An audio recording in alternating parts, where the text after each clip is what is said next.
Hi, everyone. Today I wanted to talk about hiring, and this is something that is not specifically aligned to marketing, but I think it is important for a lot of people to for us to discuss a little bit, just because there's different perspectives on who to look for when you're hiring.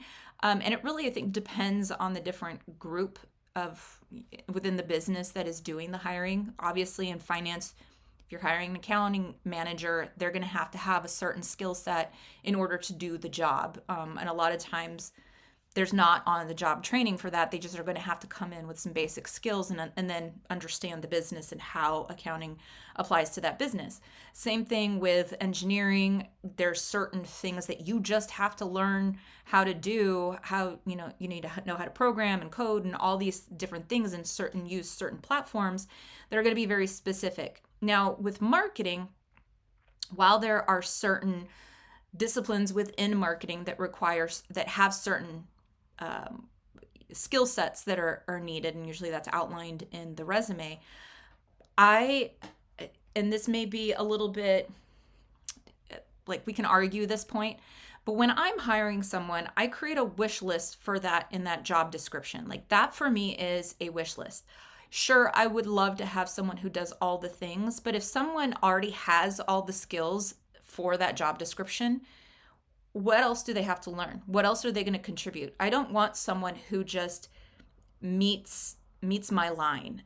I mean, for the most part, that's okay. They can be an average worker and meet that line.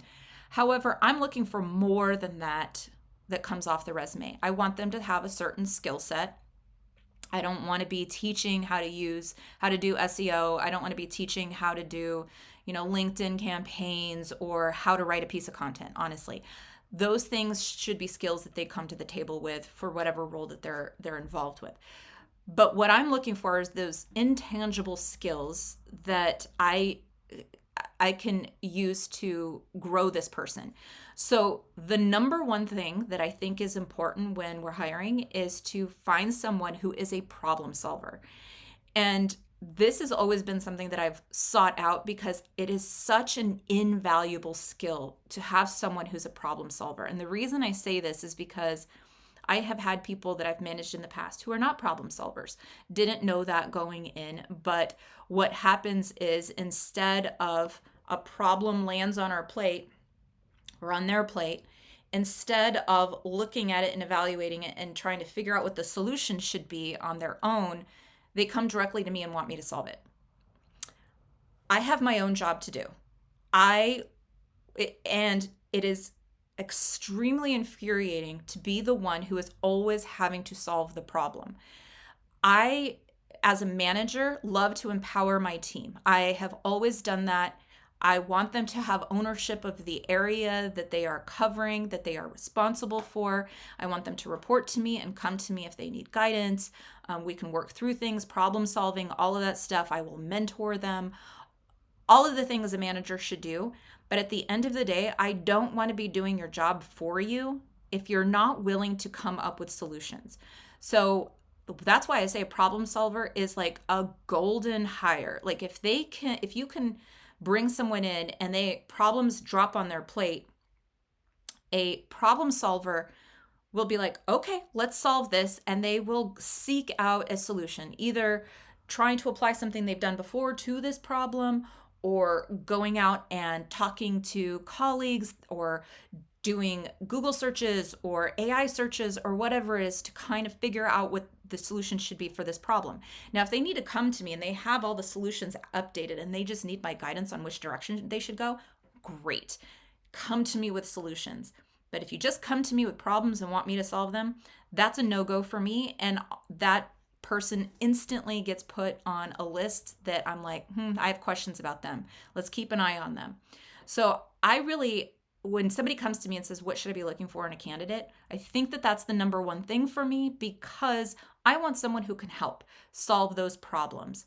And they don't have to fix everything, but if they have that drive to just fix things and take ownership of it, that's a huge thing. Being a problem solver also applies to other areas. If for some reason we have to contract the team and now everybody has to take on more responsibility, that problem solver will be able to figure out other tasks. Even if they've never done it before, they will figure it out, and they have the aptitude to solve problems. They will likely command that skill that they have now learned. So I know that it has helped me in my career to be a problem solver. I don't want to be a complainer and a person who says, I don't know how to solve this and I'm not going to try. You do it. That has never served, I think, anyone. I think that it's also a problem that we have in organizations all the time where nobody wants to take ownership of things because they don't also want the finger pointed at them. And I think that taking ownership of something, looking to solve that problem, looking for or having the vulnerability to ask other people for input on what they're doing, those are all very, very strong character classifications that I think are a great source of growth in a person. And so that person is who I want on their team. They may not check all the boxes on the resume or on the job description that I put out, but if they come to me with a problem solving attitude, that's going to make up for a lot that they didn't check on the resume. So I guess what I'm saying at the end of the day, problem solving is a number one skill set that I think anybody should look for in a person that they're hiring. Second, it is the totality of the person. I don't need a friend at work. I don't need to hire buddies at work and have a great time and all that. But I do want to have someone that is easy to talk to at work, who is open to ideas, who isn't egotistical. They're a team player. Those are the kind of characteristics I'm looking for in a teammate, whether it's somebody that's reporting to me, someone who's lateral to me, or someone who I'm reporting to. So that's my take on hiring and skill sets. I'd love to hear yours in the comments.